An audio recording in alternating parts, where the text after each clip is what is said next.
Hello and welcome to another edition of the China Global South podcast, a proud member of the Sinica Podcast Network.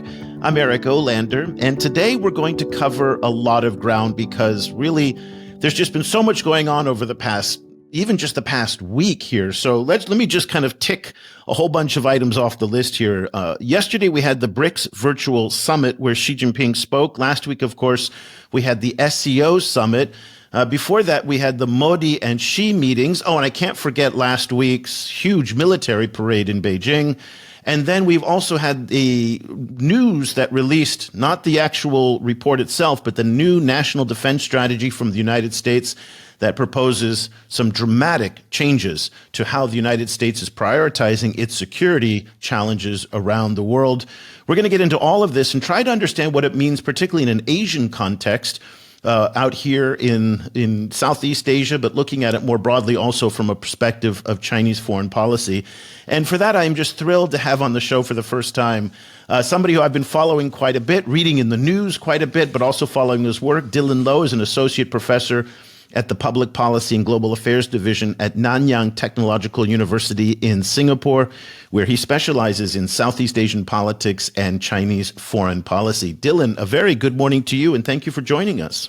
Thank you, Eric, for having me. I'm very honored to join you here today. Well, it's great to have you, and especially someone with your broad view across the region and with a focus on Chinese foreign policy. Since it happened yesterday, let's start with BRICS.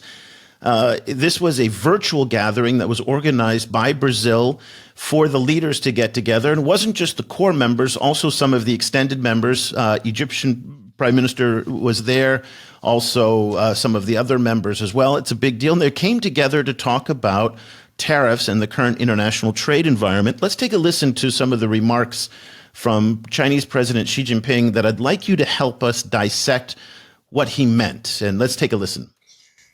As we speak, transformation unseen in a century is accelerating across the world. Hegemonism, unilateralism, and protectionism are getting more and more rampant. Trade wars and tariff wars waged by some country severely disrupt the world economy and undermine international trade rules. At this critical juncture, BRICS countries, standing at the forefront of the Global South, should act on the BRICS spirit of openness, inclusiveness, and win-win cooperation, jointly defend multilateralism and the multilateral trading system, advance greater BRICS cooperation, and build a community with a shared future for humanity. We should uphold multilateralism to defend international fairness and justice. The Global Governance Initiative that I proposed is aimed at galvanizing joint global action for a more just and equitable global governance system. We should follow the principle of extensive consultation and joint contribution for shared benefit and safeguard the international system with the United Nations at its core and the international order based on international law, so as to cement the foundations of multilateralism. So there's a lot to unpack in that statement. Let me just first get your reaction. That's pretty typical Xi language in this current moment, but what did you take away from that statement? A couple of things I took away from the speech. One, the first is I see a lot of continuity actually in some of his recent statements. And here I'm thinking of the SCO in Tianjin and the couple of speeches he made in the military parade. In fact, what he said wouldn't be out of place, and there was so many overlaps between the different arenas he was in and the speeches that he gave that it in many places sounded the same. The emphasis on the Global South, I think that came across very strongly to me, and his positioning as being at the center of the Global South as a leader of the Global South, I think that's quite apparent. I think the themes on hegemonism, on protectionism came across very strongly. There's a very thinly veiled swipe at the United States, of course. And that message is being amplified. The number of times he has intervened on talking about that, I think, is quite strong as well, and visible. Next, the other thing that stands out for me is how China is also fast positioning itself as the upholder, the defender of the international order, and how all of these essentially China-friendly, China-inflected institutions are the institutions that are truly democratic, truly open, and non-hegemonic. So all of these themes and narratives are interrelated, but yet still discrete and distinct. What I do see as something new is, of course, his global governance initiative that he first outlined last week, and he made mention here. So I do expect global governance initiative to feature much more prominently, not only in his speeches, but I would imagine in a lot of the official documents, in a lot of the senior politicians and officials' speeches moving forward as well. I want to get back to the GGI, which, of course, we talked about this earlier, is in addition to the GDI, GSI, GCI, the Global Development, Security, and Civilization Initiatives, as well as the Global AI Initiative.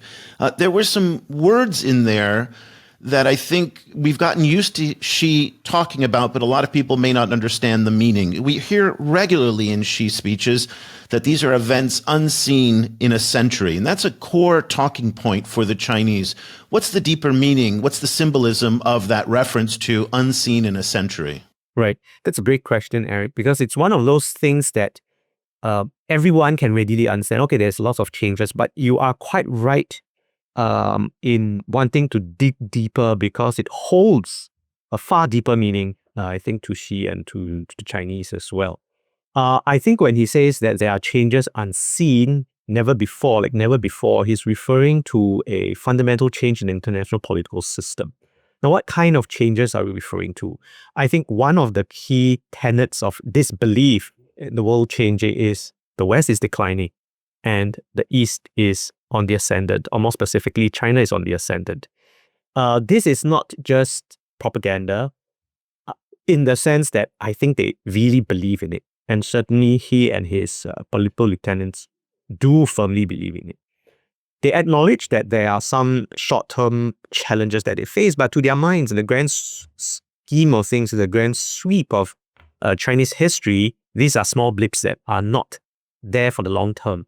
At the end of it, at the end of the day, China's position as a risen power is unshakable, and they see the terminal decline of the West as something that is inevitable as well.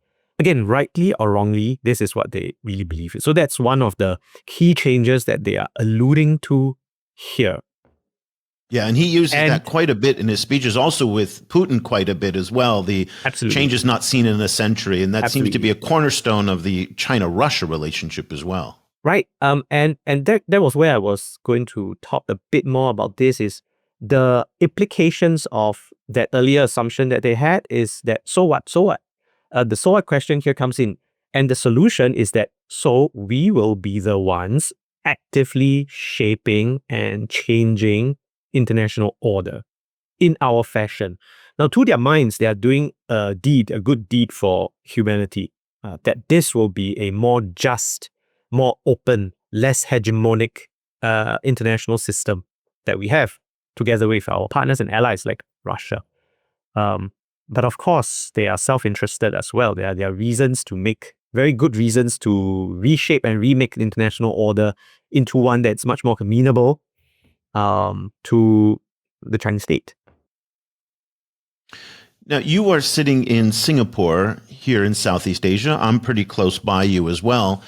When Prime Minister Lee and when leaders in Malaysia and Indonesia and other parts of the region hear this kind of rhetoric, what do they hear, in your view?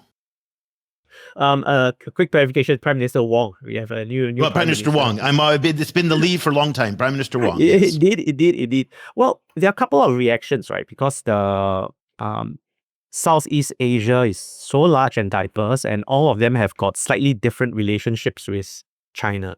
I would say on the surface, first, it has some traction. Some of the talk about global south, some of the talk about defending the international order, especially against the backdrop of what Trump's foreign policy means and his tariff policy means for this part of the world.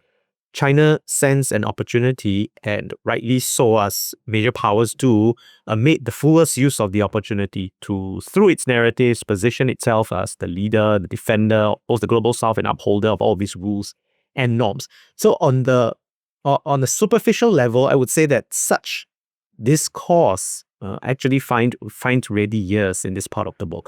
Now, but then on a deeper level, I would say that despite Trump's tariff policy in Southeast Asia, even those that are traditionally closest, that you classify as closest with the Chinese, the Laos or Cambodia, in their hearts of hearts, everybody acknowledges that there is, and knows this as a fact, that there is no one else in this part of the world that has the profile, the strength, and the political will to challenge, resist, and serve as a counterbalance to China, other than the United States. So even and those that may close to change China, very they will soon, know. by the way. Yeah, they would know. They will welcome. They would know that the United States has a role to play here. Yeah, that U.S. role is going to change, and we're going to get to that as well. She also talked about community with a shared future, and this is something, again, we hear over and over again. And I think a lot of people may just hear that and think, well, that's nice sounding word, but really the community with a shared future is language that's part of the architecture that she has developed called Community for Common Destiny. And that is the umbrella, correct me if I'm wrong, the umbrella architecture that all of the governance initiatives that China is doing overseas falls within. So the global development, global civilization, the global security initiatives, even some of the domestic initiatives all fall under the Community for Common Destiny. So when we hear this community with a shared future, what does that mean in practice? Right. A couple of things to note here. On a meta level, a lot of these slogan politics of discourse from China are deliberately ambiguous or deliberately vague for good reasons, because it allows people to interpret them in a different way, in various ways, and it allows the sayer to have some sort of defense. That's not what I mean. The Community of Shared Future for Mankind, 人类命运共同体, is another of such a slogan. It's so broad that you can really stretch it in different strands. It talks about multilateralism, cooperation, win-win, common prosperity, things that do appear in the global initiatives that she has.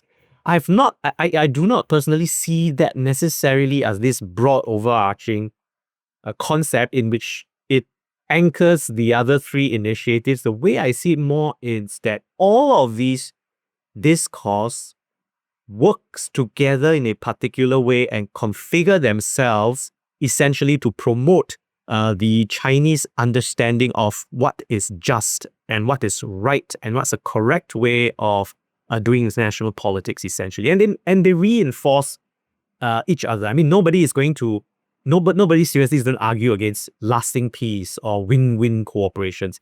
But, of course, in fleshing out the specific details of what it means, I think that's when you start perhaps seeing the more interesting thing. Who wins more, for example, where you talk about that, where we talk about openness and inclusiveness.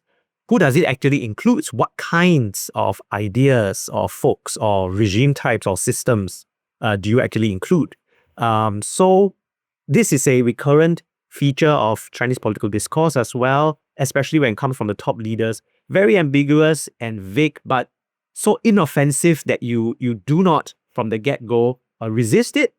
But when you try to flesh out concretely what it actually means, you can't really grasp it very well. Yeah. I guess the part that a lot of us have difficulty understanding is whether or not China believes this rhetoric that says we are all equal countries, we want win-win development, and at the same time, we see thousands of years of Chinese history that never saw itself as an equal in this part of the world. It always saw itself as the apex country in this region. It has aspirations to be the hegemonic power. You remember from more than a decade ago, there was an exchange, I think it was at an ASEAN gathering in Singapore, and it might have been, and I'm maybe misquoting it here, to Yang Jiechi, who was the former top foreign policy official, which said basically, we are a big power, you are a small power. That is a reality you have to get along with. And so we hear this flowery rhetoric about win-win, common destiny, equality in the international system. But then we also see China asserting territorial rights in the South China Sea in a very aggressive manner, redefining boundaries with India, redefining maritime borders with its Southeast Asian neighbors. And that seems to contradict then some of this rhetoric of cooperation with the global South. We also see China's, trade policies, which aren't always very conducive to the developing world, with surges of exports that do harm local industries. And you see countries like Mexico starting to push back in other ways. So again, there's this contradiction at play here between the rhetoric and then what we see on the ground in terms of some of the reality. How does someone like you who studies this reconcile those two? You're quite right in pointing it out. And that's why I made the earlier point when you asked how well received has the Chinese messages been. And I mentioned that on a superficial level, it is well received because there's an opportunity for them to press home the point that they are in contradistinction to the United States. You are absolutely spot on in saying that oftentimes there is a disconnect between rhetoric and the actual practice. And that is why I think in this part of the world there remains or there exists a latent suspicion, as we do with other major powers as well, because for us we do see major powers, including the United States as well, saying something and doing something else. So on the Chinese specifically, you are quite right when he talks about sovereign equality, when he talks about non-hegemonism, some of its practices on the ground does contradict that. There's no reconciliation that needs to be done because on one hand, they do want to tell the China story well. That is a clear direction that is being given.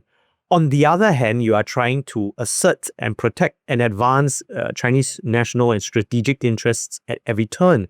These goals are at odds, but they are still being pursued simultaneously.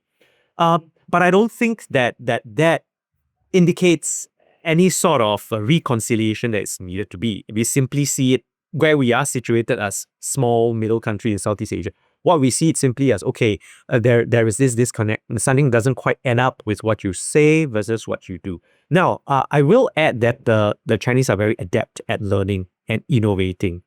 There can be some costs to China's national interest via image, reputational costs when what it says doesn't live up to what it says. The move warrior diplomacy is a great example where we see them making tactical shift.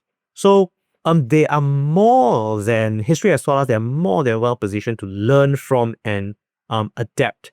But I see a fundamental contradiction, and if you are a true Marxist, as all Chinese should be, central contradiction in China. This contradiction is a recurring feature, and it's there. It's just part of how Chinese conduct their business in foreign affairs. Well, let's turn our attention to the United States. Obviously, as you pointed out, they are really the only power in this region that can serve as a counterbalance. Some very profound changes potentially coming to U.S. defense policy. We'll get to that. But first of all, we're on the BRICS.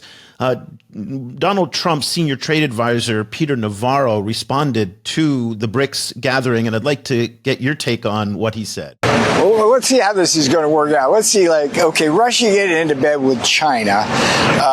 China claims they own Vladivostok, the Russian port, and they're already through massive illegal immigration into Siberia, basically colonizing Siberia, which is the biggest landmass of the Russian semi-empire.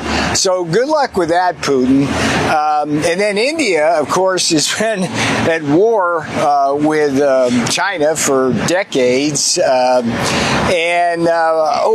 I just remembered, it was China that gave Pakistan a nuclear bomb. You got ships flying around the Indian Ocean now with Chinese flags. Modi, see how you kind of work that out. Meanwhile, the Brazil economy is going down the tubes because of Lula's socialist policies. Well, they keep the real leader of that country in a cell.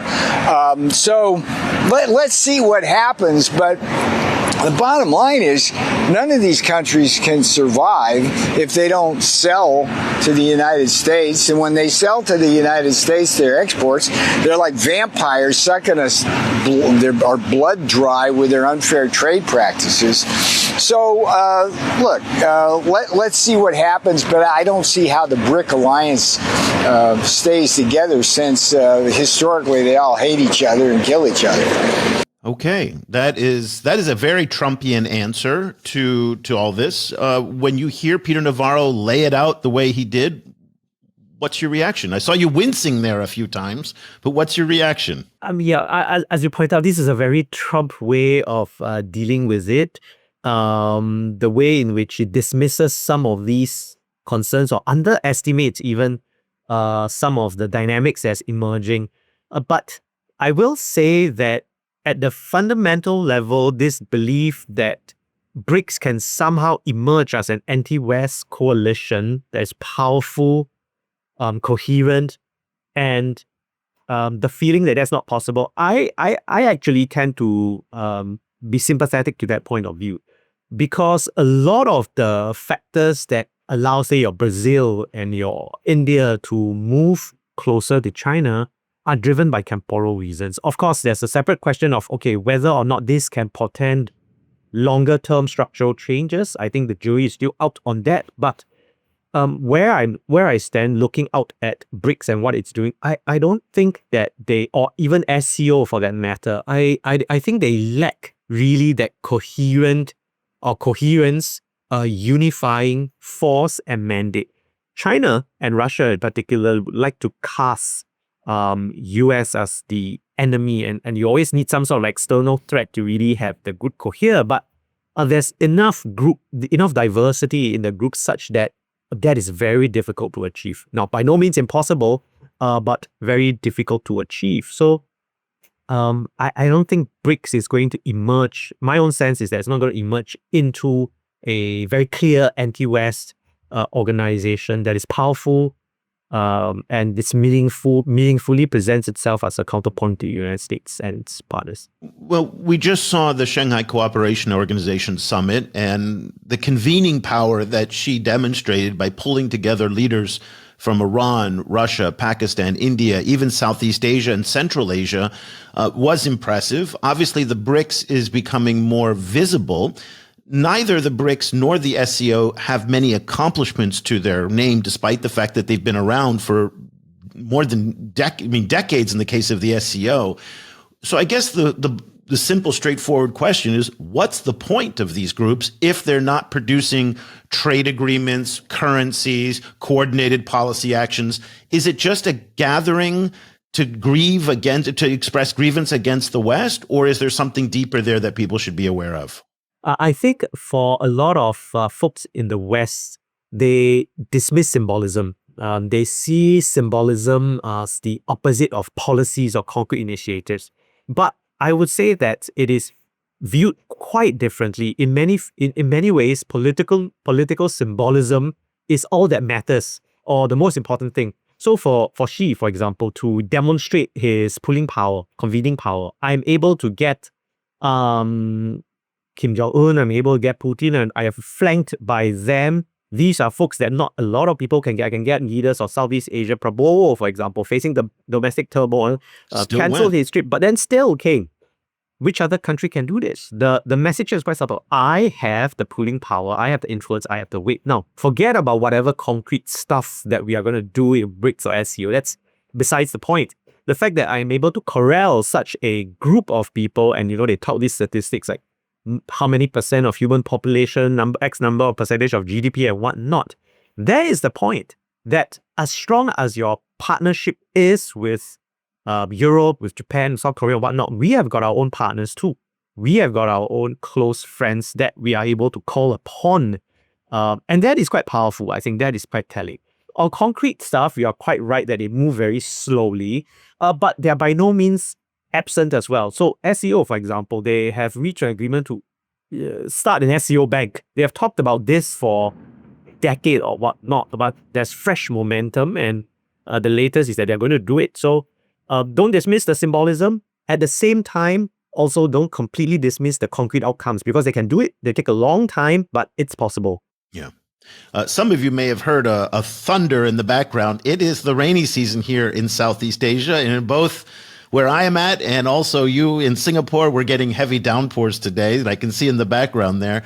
When you look at the key takeaways from the last SCO summit, the big one that everybody is talking about was that picture and that video of Modi, Putin, and Xi, and Modi even holding hands with Putin, going down the walkway to laugh and joke it up with Xi. Donald Trump's response to that was that they're conspiring and we might have lost India to China, or India and Russia to China. The optics of that picture and that video was very, very powerful. What's your takeaway from that? What did you think? Yep, indeed, it is a very powerful, symbolic statement. Although I do note that Trump subsequently walked back on his statement and said that India-US ties are strong as ever, and that is really a very core feature of Trump's foreign policy. I think what it shows is the emphasis on promoting a multipolar world order. When you have in the SEO, Modi, Putin, Xi, and you have in the military parade, Kim Jong-un, Putin, the Malaysian, Indonesian presidents together with him, it shows that feeds into the narrative that we are entering a multipolar world order, which is what China has been advocating for, a global system with multiple power centers. Of course, again, this is what they say.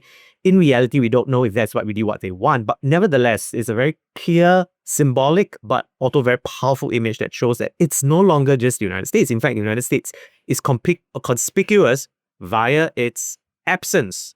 And this is a threat that has been, this narrative has been something that Xi Jinping and the Chinese have been promoting for a long time. We're entering a multipolar world order, and that is more democratic, which means that China is the one that's leading this change, as well as the SCO and as the military parade shows.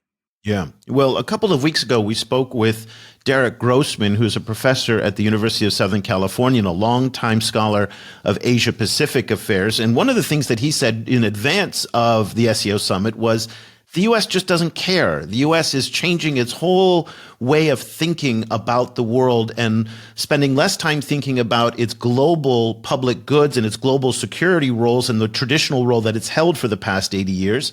Then this past week, Politico reported that a new national defense strategy is on the desk of Defense Secretary Pete Hegseth. And that new national defense strategy deprioritizes combating and countering China and Russia and focuses more on exerting influence in the Western Hemisphere and in the domestic homeland. And let's remember that in the United States right now, they're about to deploy troops into Chicago. Soldiers are on the streets of Washington, and they were on the streets of Los Angeles. So they want to deploy more soldiers domestically and then potentially not withdraw, we don't know, but to deprioritize other parts of the world. When you hear that sitting out here in Asia, where the United States has been the largest counterbalance, not only to China, but also to North Korea, if you're sitting in Seoul, Manila, Tokyo, Taipei, and even Singapore, what do you think people are thinking? What are policy planners now doing when they read that Politico report? So I think there will be a couple of things that we will be watching out for. First is whether or not they are going to actually act on it. We will see whether Trump approves of this repositioning or deprioritization on this part of the world and shifts security focus back more towards more inward-looking policy. Now, one of the things that I will add is that there is a perennial fear of abandonment in Southeast Asia. There's this long-standing latent fear that, okay, US is just going to pack up and leave because they can if they really want to, if they withdraw their commitments, if they don't say that we will stick to what we actually say we will do. This is a persistent strand and fear in a lot of the Southeast Asian capitals because, as I've noted earlier, if there is no US, then there is a power vacuum, and politics abhors a vacuum. The ones that feel it will be the Chinese state.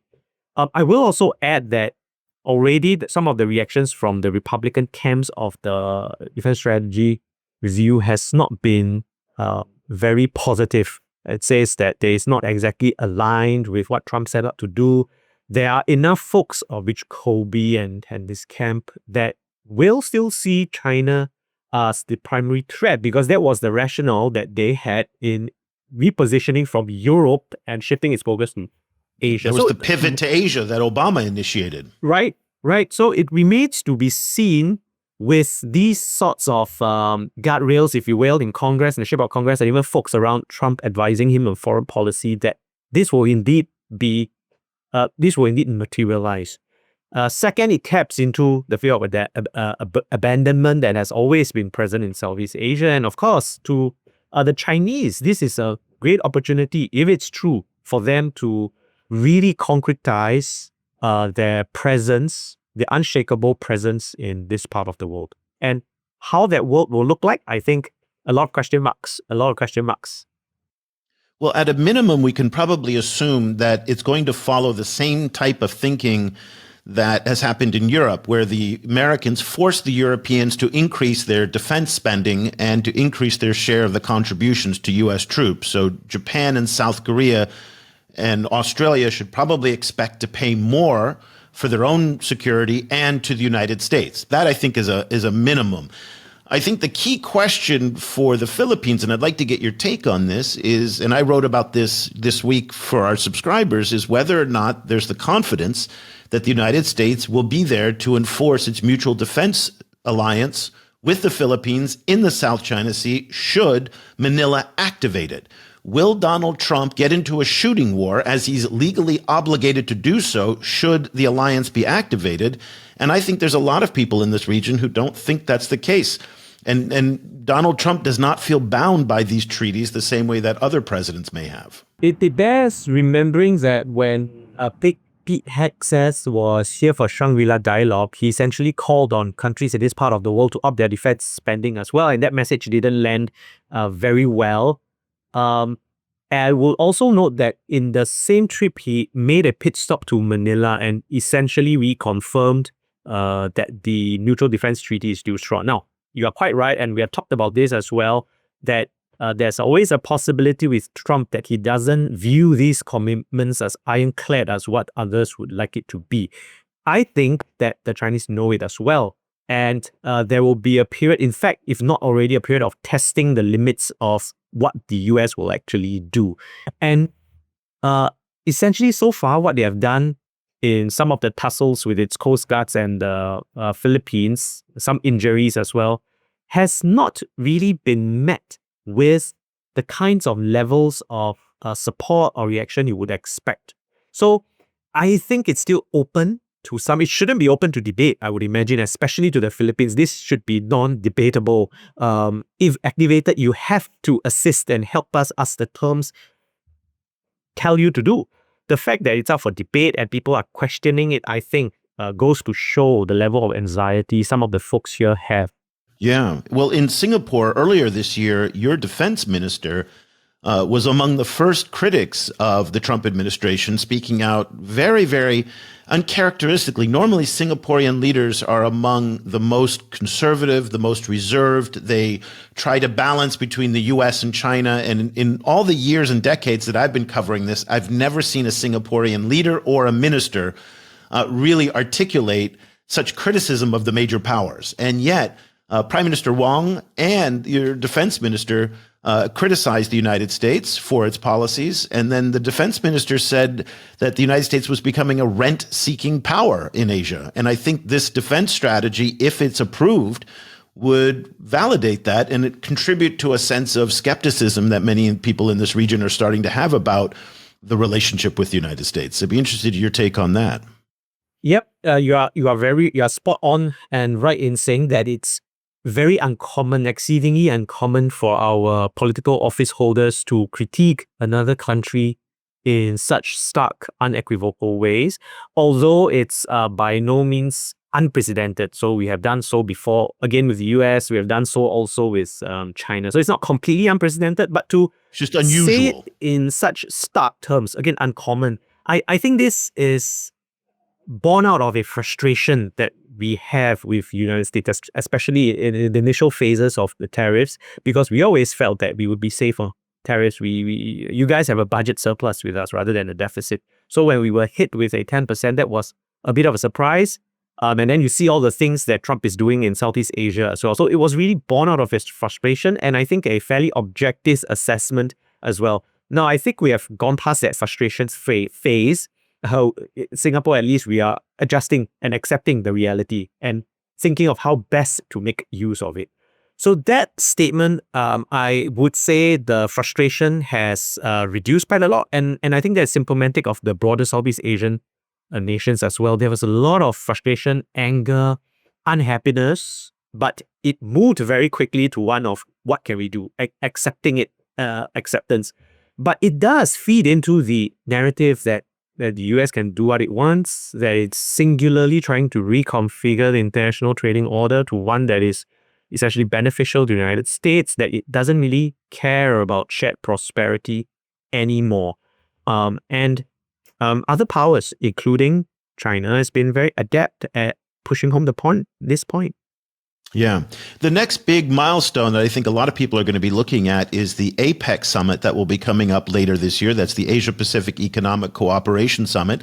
Donald Trump is hinting that he will go to that. He originally said he was going to go to the ASEAN summit. He then backed out of that. Xi is apparently going to go to the APEC summit, and there's talk that Xi and Trump are in the process right now of negotiating a potential get-together. Who knows what will happen?